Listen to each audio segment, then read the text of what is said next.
बिस्मिल्लाहिर्रहमानिर्रहीम। अस्सलामु अलैकुम। कायद-ए-आज़म मोहम्मद अली जिन्नाह की खुददारी और खुद एतमादी। दोस्तों, कायद-ए-आज़म की दास्तान हयात से दिलचस्प और सबक आमोज़ वाक़यात इसलिए पेश कर रहे हैं कि हमारी कौमी और सियासी ज़िंदगी में गुज़श्ता सदी के दौरान एक भी शख्सियत ऐसी नहीं जो पाकिस्तानी कौम के लिए काबिल तक़लीद हो। नौजवान वकील के तौर पर कायद की ज़िंदगी के बारे में कई वाक़यात नहायत दिलचस्प मिलते हैं। हेक्टर बिलातो की किताब जिन्नाह में एक बाब नौजवान जिन्नाह अदालत में के उन्वान से मौजूद है। बिलातो इस स्वान हयात की तैयारी के लिए खुद बम्बई पहुँचे और विक्टोरियन अहद की इस इमारत में गए जहाँ से कायद-ए-आज़म ने अपनी वकालत का आगाज़ किया था। वो लिखते हैं कि बम्बई में कचहरी की इमारत के एक हिस्से में हवालात है और दूसरे में एक लंबा चौड़ा हाल, जिसके एक कोने के बारे में मुझे बताया गया कि नौजवान जिन्नाह ने अपनी वकालत का पहला दफ्तर यहाँ से कायम किया था। बिलातो लिखते हैं कि एक बूढ़े वकील ने बड़े शौक़ से मोहम्मद अली जिन्नाह की जवानी की बातें सुनाई और कहने लगा। जिन्नाह के मिजाज में बड़ी बेबाकी थी, लेकिन उन्होंने जो कहा था कर दिखाया। अपनी वकालत जमाने के बाद उन्होंने बम्बई के दूसरे तमाम वकीलों से ज़्यादा पैसा और रुपये से भी ज़्यादा नेक नामी और अच्छी शोहरत कमाई।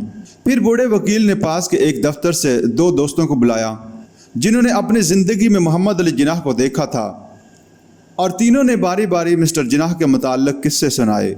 उनमें से एक शख्स मिस्टर जिन्नाह को इस ज़माने से जानता था जब उनके माली हालात अच्छे न थे, लेकिन इसका कहना था कि इस वक्त भी जिन्नाह का उम्दा सिला हुआ लिबास इनका तर्ज इम्तियाज़ होता था, और उस मुश्किल वक्त में भी इंतहा की खुद एतमादी और बेबाकी उनके मिजाज का हिस्सा थी।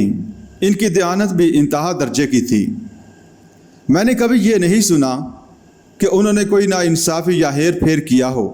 तीसरे दर्जे की ये घटिया बातें इनकी फितरत के ख़िलाफ़ थीं। तीसरे वकील ने कहा, यह तो आपको मालूम ही होगा कि उनकी किस्मत ने सही मायनों में पलटा क्यों कर खाया। 1903 में जेम्स मैकडॉनल्ड नामी स्कॉटलैंड का एक बाशिंदा बम्बई कॉरपोरेशन का मेयर था। वो नहायत अहम शख्स था और कॉरपोरेशन के तमाम शोबों पर छाया हुआ था।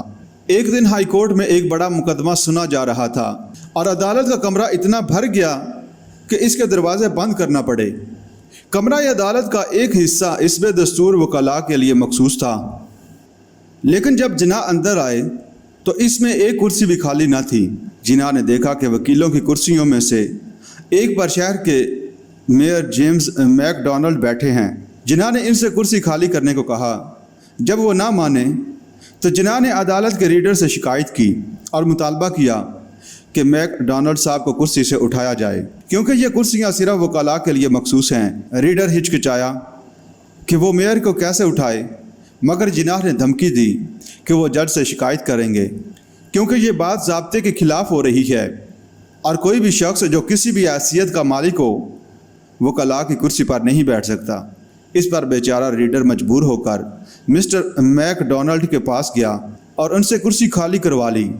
मैकडॉनल्ड भी गैर मामूली आदमी था। बजाय नाराज़ होने के इसने कुर्सी छोड़ दी और मिस्टर जिन्नाह की असूल परस्ती और दलेरी से इस कदर मुतासर हुआ कि कुछ दिन बाद इसने मिस्टर जिन्नाह को अपने दफ्तर मदऊ किया और 1000 रुपये माहवार पर कॉरपोरेशन का वकील मुकर्रर कर दिया।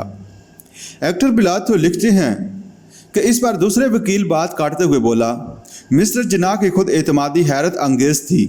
आपने सुना होगा कि एक जज ने किसी मुकदमे की समाअत के दौरान उनके अंदाज़े मुखातब पर बिगड़ कर कहा, मिस्टर जिन्नाह, याद रखिए कि आप किसी तीसरे दर्जे के मजिस्ट्रेट के सामने बहस नहीं कर रहे। मिस्टर जिन्नाह ने बरजुस्ता जवाब दिया, जनाब आली, आपकी इजाज़त से मैं भी आपको बताना चाहता हूँ कि जनाब के सामने भी इस वक्त कोई तीसरे दर्जे का वकील नहीं है। एक और वाक़या, एक अमीर हिंदू ज़मींदार ने मिस्टर जिन्नाह की भारी फ़ीस पर इनसे इल्तिजा किया तो मिस्टर जिन्नाह बोले कि आप 3rd क्लास के टिकट पर 1st क्लास में सफ़र करना चाहते हैं। मेरी जो फ़ीस है वो मेरे काम के मुताबिक है। आपको मंजूर नहीं तो कोई दूसरा वकील कर लें जो आपकी तजवीज़ करदा फ़ीस पर काम करने के लिए तैयार हो।